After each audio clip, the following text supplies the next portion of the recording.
One, June 3rd already. Wow. Uh, Hope everybody's doing well. Have a blessed day. Number of things came to me as I was in prayer today, which again points out to me that he wishes me to speak about him. So hopefully I'll convey in the words that he wishes to share in the proper manner. And just a reminder, his words flow through me. I'm conduit for his word, but I'm an imperfect filter as yet. So, but it's at least not filtered through multiple people, multiple translations, and so forth. So, but keep that in mind. It's an imperfect filter. First thing I want to talk about gifts, God's gifts flowing, and I've talked about this on the blog before. That specifically with people that are gifted, we want to make sure we embrace that gift, because we're given that gift for a reason, to use it, to embrace it. And we have to be aware of it. We have to ask Jesus to help us to grow in that gift, to fulfill its purpose, what he needs us to do. So we ask him to transform us, to heal us. Keep in mind, remember that he's the potter, we're just the clay. And sometimes, and this relates to sometimes when some possible reasons for things being difficult that he puts us through. Because sometimes potter creates a sculpture, creates us, and he's not happy with it. He wants to change it, so sometimes he has to dismantle it, partly, totally break it back down, and rebuild it up into a new sculpture. So sometimes he has to break us down so he can transform us and build us, make us better. So sometimes that's the reason we go through some difficulties. Not the only reason, but sometimes. But in that situation, we do not want to fight him. We do not want to resist him. We have to ask him, say, hey, transform me, transform me. He says, I'll transform you, let me transform the way you think, but also transform you, period, overall. So you're given these gifts, you want to be able to embrace them and fulfill all their purpose, to learn how to use them. But first, before you can do that, you have to get rid of all the obstacles, all the stuff that, you have to be focused on him. You have to get rid of so you're not focused on things external and material, physical world, and you want to get rid of things that are internal, that are blocking it, these walls we build up inside, this pain, this guilt, anger, shame, whatever that we keep locked inside, it blocks us off. Because remember, as I said, we are connected by that umbilical cord of God to our soul. And our body is built up, the physical body, around it through a mother, through her umbilical cord. Now, that's a flowing corner. We're born as pure children. Well, as pure as we can be, because the mother is imperfect, there's impurities in her that immediately start going into us. So after conception, really technically from conception on, we're already starting to take impurities of this world. But as baby, newborns, as pure as physical being can be. So we have these gifts, we want to get back to that. And Jesus even says, nobody comes to me, to the Father except through me, and he wants to become back as a little child, as little children. Not acting immature as little children, but pure, unadulterated, uncorrupted, unobstructed conduits for his grace and his light. So we have to be rid of that stuff, whatever it is. We ask his help for that with everything, so that we can be those clear conduits. And it won't necessarily be before you're totally clear, because my gift started long before I was fully clear and purified, which I'm not. I'm still not. Still an impure conduit to some degree. I mean, you'll never be fully pure. And he even says he will not heal you of everything, because he wants us to be dependent on him. So he doesn't. He has us carry something for a burden. But to be on that way, in that direction, become unobstructed, so that break that flow of his grace flows through us. It's just like being in a dam, and we dam like a Colorado River with the Hoover Dam and all the other dams along the way on the Colorado River that back up that water into Lake Mead. And the flow is very slow, trickling through, And so all that water builds up, and all those contaminants from the ground, from people using it, and the surrounding towns get in there, so that it becomes corrupted. Everything that's backed up behind that dam is corrupted, which is what happens when we have these walls, multiple walls or multiple dams on our river, our flow, our conduit, becomes corrupted and contaminated inside. And then we just struggle, we get pulled further and further away from God, and cannot use our gifts, cannot function as human beings, become lost and dismayed, and it's just a mess. So we got to get rid of our internal dams so that God's river of light, if you will, flows through us, and especially if we're gifted, so we can embrace our gifts more fully, learn them and grow in them, and use them for what they're intended. But you definitely want to embrace them and learn and grow, and ask Him for His help to do so. And you may be surprised, I was, as one gift developed, others were woken, or He gave them to me. So I have multiple gifts. Awesome. So that's what you need to do. Because when you reject a gift, or you're not using it the way He needs you to use it, you're basically rejecting Him. You don't want to do that. I mean, it could be, say, you're a virtuoso pianist. Well, that's a gift. Use it to share with people. Share that gift with people. What's the gift of an artist? Share that gift with people, with the people. That's why you were given that gift, to serve Him, to share it with other people. So that's God's gifts flowing. And keep in mind that God will, don't think that God's too busy for you. God is the ultimate multitasker. He can do everything and anything at the same time. So you don't have to worry about that. He's like the perfect tutor, perfect multitasker, perfect teacher, healer, guide, everything. So you don't have to worry about that. And He will help you in every way that you need help.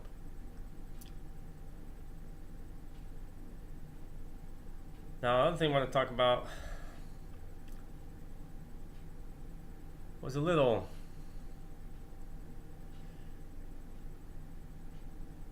well, part of it was disturbing. It was a prayer that someone pointed out to me that they were watching on YouTube with good intentions, but it was for the wrong reason. This person, I'm not going to say what the name are, but go into details, was a mother, as a child, who's got involved in something not necessarily bad, a relationship with somebody who probably normally shouldn't want to be involved with, and the mother doesn't want to involve with them because she thinks it's going to be ultimately bad. But they love each other, and they're old enough, they're adults by far, so she can't do anything to stop it. So I was telling her that she has to accept it. She can pray that they'll be happy. Pray, tell her you want her happiness. Pray for her, for both of them. And if it's not pure, true love, so I explained to her, if it's not pure, true love, it'll run its course. It's like true love, which is pure love from God, unconditional love. If it's there, if it's truly there, then it's there because God put it there. It doesn't matter who they are, whether there's an age difference, race difference, cultural, nationality difference, any kind of differences. It's there, it's there. No matter who or what they are. Whether close in affinity, far from affinity, close in family, all way away from family. Because who are we to say who God places love in their heart? If it's truly pure love. If it's not true or pure, it's made of this world, it'll run its course. God's love is a river ever flowing. Physical world love is a river that's going to run dry. But it's in His hands. As I told her, you just got to leave it into His hands. Now, she was feeling conflicted. She was feeling hypocritical because she loved her child. She did not want the relationship that she was in, but because she felt it was not a relationship that God wanted, but she was loving her child, letting her know that she does love her and support her as a mother, she's feeling conflicted, feeling hypocritical about her love towards God. And as I pointed out to her, I said, you have a mother's love. If you love your child and express that love for your child, that comes from God. A mother's love for the child comes from God through that conduit into the womb, where it's united with the physical world through the mother's body and her umbilical cord. So they become together as one. It's a mother's love. It's always there. That's a gift from God. So as I told her, you need to let her know that you love her dearly. You can say that you don't agree with the relationship, but it's up to them. You got to put it in God's hands. And if it is truly what He wants, then they'll be fine. If it's not, then it'll run its course. And that God was not causing the conflict or the feelings of hypocrisy, or that was the devil trying to interfere with her love for her daughter, which is a mother's love, which is of God. When the devil does that stuff, the devil's going to do anything he can to try to form a wedge between you and people close to you that you love, to try to take your focus off the Lord, or to plant seeds of doubt, seeds of anger, resentment in you. That's the devil. Anything of a negative nature is not of God, it's of the devil. So as soon as you become aware of it, that's why you ask for discernment of the lies and tricks and snares of the devil. Why you ask for discernment of God's will, discernment of His word is truth, discernment of His wisdom and knowledge, so that you can tell right away when there's something not right and you need to rebuke it and banish it, send it away. So that was important, and hopefully it helped her, and it seems like it did. But that's a good example of, hey, I mean, as a parent, especially as a mother, your duty is to raise your child in God's light, teach them about God's light, teach them and prepare them for life in God's light and in the world to deal with situations. But we neglect it, and it's hard. It's a full-time job, and you got full-time jobs too, and it's very difficult. But there's such a failure in this world today of parents teaching their children things they need to do as far as relationships go, with various types of relationships and how to deal with them, and different things that will come up in that relationship span, and how to deal with them, how to deal with co-workers, how to deal, how to have a good work ethic, how to deal with various types of situations and struggles in life that will come up, how to deal with depression, how to deal with bullying. Children need to be taught that. Even have sexual relationships. How to have that, how to have an intimacy, and teach about that. And we're falling grossly short. And parents just pass it off on, in this country, to schools or the internet, God forbid, or their peers. No, it's the parents. I mean, own up to it. You had the child. The child is yours. Teach them. So it's very important. Now, this person was having, and some other people are having financial issues, and she pointed out this prayer she saw on the YouTube. Praying for help, financial help. And so I started looking at it, and it all sounded good. I'm listening to it, interlaced lines of the Lord's Prayer and all this positive things. I am this. I am empowered to to against demons and all the bad things of the world. But then I'm standing there waiting for the axe to fall. Sure as hell it did. Wham! They started saying, and I am empowered to cast away demons who prevent me from making more money, prevent me from financial wealth, from all the material goods. I'm empowered to cast those demons away. And it's like, whoa, there it was right there. And that's a perfect example of how the devil candy coats everything. Says, hey, this is all sounding good. This is everything you want to hear. Then slips into the middle of the poem. It's okay, hey, to pray for more material things, more things of this world. No, that is not God. That is so not God. There ain't nothing about God in that prayer whatsoever. And think about it. Demons wouldn't try to stop you from getting wealthy. They'd be showing up with the money. Here's all the money. Here's the gold. Yes, follow us. That's how the devil's like the candy man. He's just like a child molester, a child murderer, kidnapper that comes and entices children with candy, sweet goods, things that they know that they want, and then they're gone.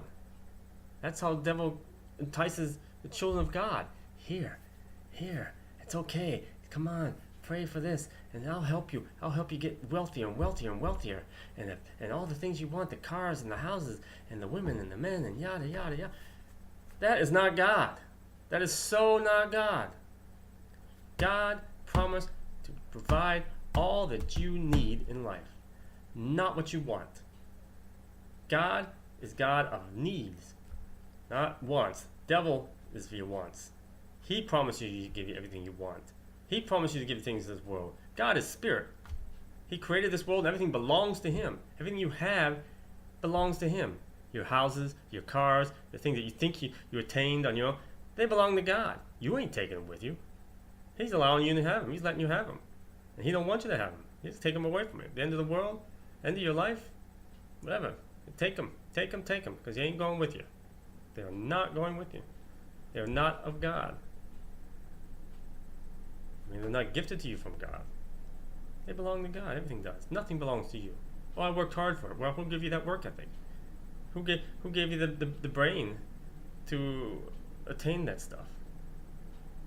You could have been born deaf, dumb, and blind. You could have been born Helen Keller.